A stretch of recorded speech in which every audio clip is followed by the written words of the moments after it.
como é a sua relação com a sua mãe? Como chama a sua mãe? Valéria. Valéria. Como foi? Cara, eu me dou muito bem com a Valéria.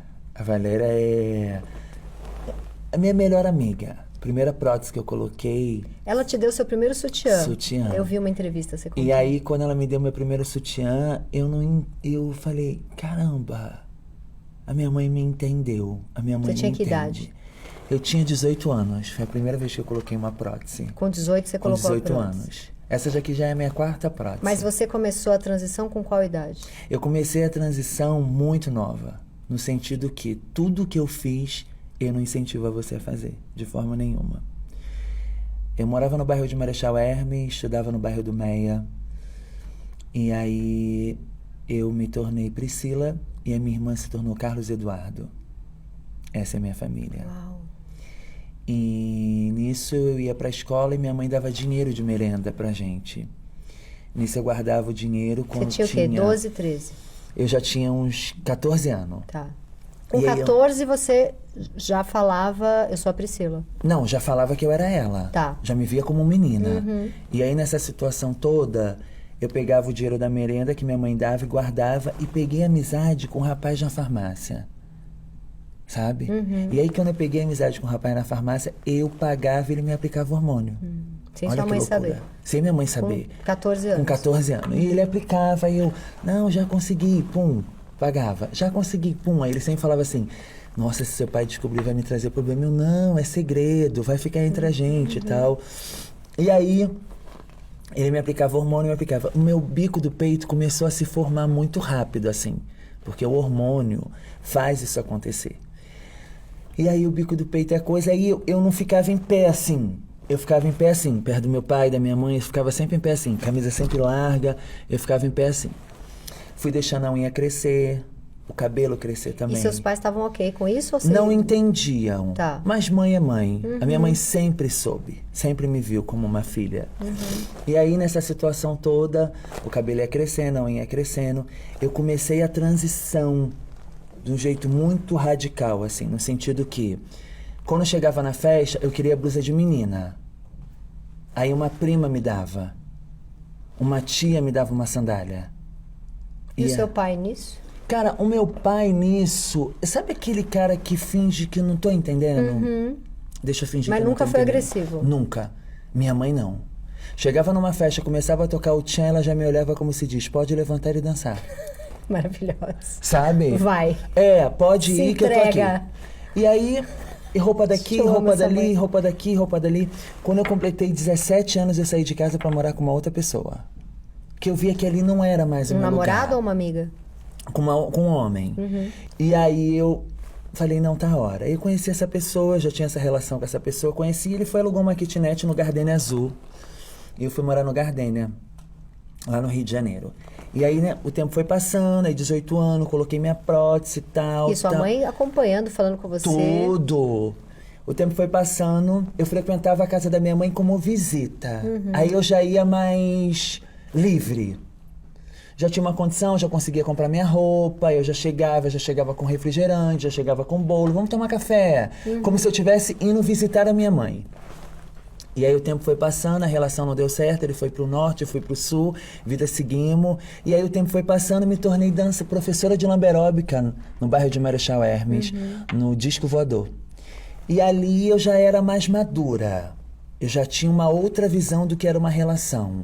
Eu já tinha uma outra visão do que era viver numa comunidade que as pessoas não gostavam de mim comprando pão. O seu João não me aceitava dentro da padaria, mas ele aceitava o meu dinheiro. Eu já comecei a ter essa maldade. O tempo foi passando, eu peguei uma inflamação no bico do meu peito, tive que trocar a minha prótese. Troquei minha prótese, minha mãe ficou um tempo comigo me acompanhando, por causa que eu não poderia fazer esforço. E ali começou aquele... E a sua irmã, ao mesmo tempo, também na transição, nesse mesmo período? Não, o Carlos Eduardo O seu começou irmão, a transição agora. Ah, tá. Agora com 30 e poucos anos ele começou a transição. Tá. E aí nessa situação a minha mãe ficou comigo por causa dos pontos. E aí ele criou um zelo de amizade muito surreal entre eu e minha mãe. Então hoje, tudo quanto é assunto, eu falo com a minha mãe como se fosse minha melhor amiga. A gente fala de sexo, a gente fala de maternidade, a gente fala de dinheiro, a gente fala de trabalho, a gente fala de roupa, de perfume, de tudo. A minha mãe passa por um tratamento de câncer há 5 anos. Ela pegou do estômago subiu para o pulmão. Então, há 5 anos ela passa por um tratamento. E quando eu digo que ela é meu balão de oxigênio, que eu nunca vi a minha mãe reclamar de nada, mesmo passando por essa doença. Eu nunca vi minha mãe ficando triste de ir fazer uma quimioterapia. Ela se arruma toda, passa batom, passa blush, passa máscara de cílio, se enfeita toda, vai, volta, passa pela turbulência, que depois da quimio ela passa por uma turbulência. No outro dia tá maravilhosa. Então, quando eu digo que ela é minha inspiração, é nesse sentido.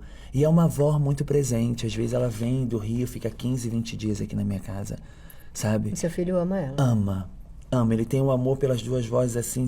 E a sua sogra também é uma pessoa presente? Muito. A dona Socorro é uma pessoa assim maravilhosa, mãe do Kaique. E quando você conheceu ela, você estava com o Kaique há quanto tempo? Então, eu sou casada com um cara que é ex-diácono de uma igreja. Uau. Uau! Como você conheceu ele? Conheci o Kaique numa balada, que ele já estava meio mais pra lá do que pra cá na igreja. Por algumas situações que aconteceu, ele não se sentiu confortável de continuar. E aí eu precisava de um teste de bailarino. E aí ele fez pra ser minha bailarina, a gente começou a se envolver ele. Mas sabe quando você acha que vai ser só uma noite, assim, Sim. vida que segue? Não, estamos juntos há 7 anos, construímos uma família, se casamos.